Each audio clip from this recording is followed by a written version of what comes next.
ఇక మెగా డిఎస్సిలో కీలకమైన ఉద్యోగ ఎంపిక జాబితాలను పాఠశాల విద్యాశాఖ ఇవాళ ప్రకటించనుంది.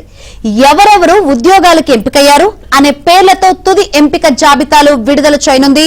వీటిని జిల్లాల కలెక్టర్, డిఈఓల కార్యాలయాల్లో అందుబాటులో ఉంచుతారు. అలాగే వెబ్సైట్ లో అప్లోడ్ చేస్తామని డిఎస్సి 2025 కన్వీనర్ ఎంవి కృష్ణారెడ్డి ప్రకటనలో తెలిపారు.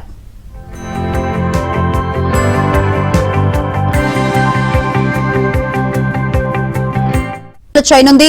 వీటిని జిల్లాల కలెక్టర్, డిఈఓల కార్యాలయాల్లో అందుబాటులో ఉంచుతారు. అలాగే వెబ్సైట్ లో అప్లోడ్ చేస్తామని డిఎస్సి 2025 కన్వీనర్ ఎంవి కృష్ణారెడ్డి ప్రకటనలో తెలిపారు.